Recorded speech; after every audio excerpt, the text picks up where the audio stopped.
नमस्कार दोस्तों, आपका स्वागत है फ्यूचर इंस्पायर्ड चैनल में। दोस्तों, महाभारत ग्रंथ में मनुष्य को भोजन करते समय कुछ बहुत ही जरूरी नियम बताए गए हैं। अगर कोई मनुष्य नियमों का पालन करते हुए भोजन करता है तो उसे आरोग्य के साथ ही सुख, समृद्धि और वैभव की प्राप्ति होती है। शास्त्र में बताई गई ये नियम वैज्ञानिक दृष्टिकोण से भी परिपूर्ण है। इस प्रकार से भोजन करने पर मनुष्य सभी देवी देवताओं का आशीर्वाद प्राप्त करता है तथा आप भी भोजन करते समय इन नियमों का पालन अवश्य करें। तो आइए बिना देरी के जान लेते हैं वो कौन से नियम हैं। लेकिन उससे पहले हमें सपोर्ट करने के लिए इस वीडियो को एक लाइक और चैनल को सब्सक्राइब जरूर कीजिएगा। ये सिर्फ आपके लिए 1 सेकंड का काम है, लेकिन इससे हमारी काफी बड़ी मदद होती है।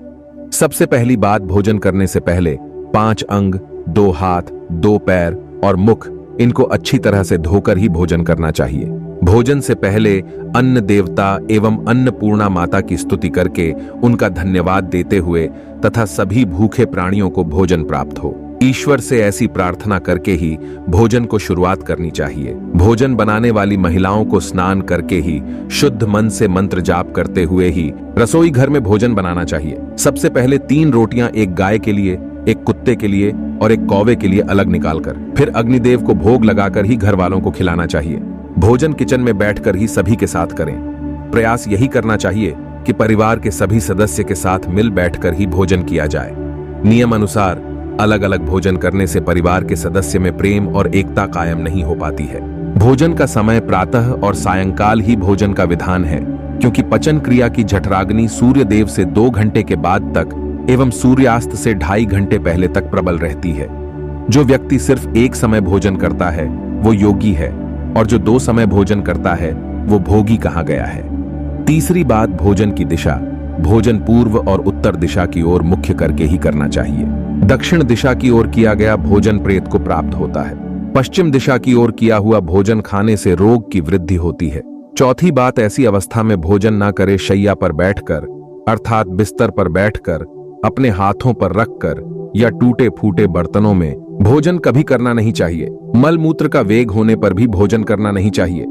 कलर अथवा क्लेश के माहौल में भी भोजन करना अनुचित माना गया है। अधिक शोर शराबी के स्थान पर भी भोजन करना उचित नहीं। पीपल एवं वटवृक्ष के नीचे बैठकर भी भोजन नहीं करना चाहिए। परोसे हुए भोजन की कभी निंदा नहीं करनी चाहिए। खड़े खड़े भोजन करना भी अनुचित माना गया है। जूते पहनकर या सिर ढककर भी भोजन नहीं करना चाहिए। आइए अब जानते हैं भोजन कैसा होना चाहिए। बहुत तीखा या बहुत ही मीठा भोजन नहीं करना चाहिए।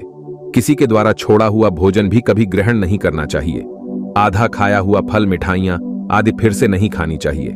खाना छोड़कर उठ जाने पर दोबारा भोजन कभी करना नहीं चाहिए। जो कोई भी ढिंढोरा पीटकर खिला रहा हो वहां पर जाकर कभी भोजन नहीं करना चाहिए। पशु या कुत्ते के द्वारा छुआ हुआ भोजन कभी करना नहीं चाहिए।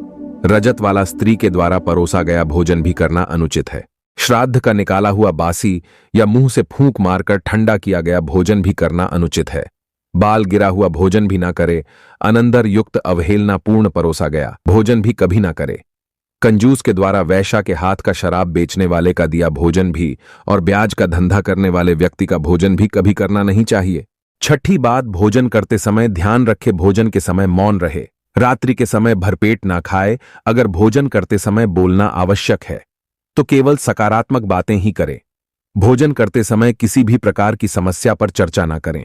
भोजन को हमेशा चबा चबा कर खाए। सबसे पहले मीठा, फिर नमकीन और अंत में कड़वा खाना चाहिए। थोड़ा सा भोजन करने वाले को आरोग्य, आयु, बल, सुख, सुंदर संतान और सौंदर्य प्राप्त होता है। अब हम आपको बताते हैं कि भोजन करने के तुरंत बाद क्या नहीं करना चाहिए।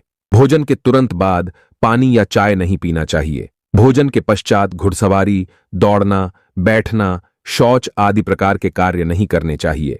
आपका सवाल होगा तो फिर भोजन के बाद करें क्या?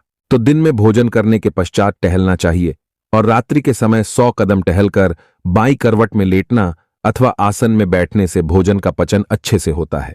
भोजन के 1 घंटे के बाद मीठा दूध एवं फल खाने से भोजन का पचन अच्छी तरह से होता है। अर्जुन को दिए महत्वपूर्ण संदेशों में कहा गया है कि जिस थाली को किसी का पैर लग जाए उस थाली का त्याग करना चाहिए। ऐसी थाली विष्ठा के समान त्याज होती है। भीष्म पितामह कहते हैं कि भोजन के दौरान थाली में बाल आने पर उसे वहीं पर छोड़ देना चाहिए। बाल आने के बाद भी खाए जाने वाले भोजन से दरिद्रता का सामना करना पड़ सकता है।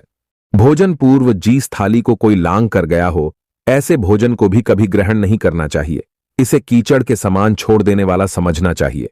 भीष्म पितामह ने अर्जुन को बताया, एक ही थाली में भाई भाई भोजन करे तो वो अमृत के समान हो जाती है।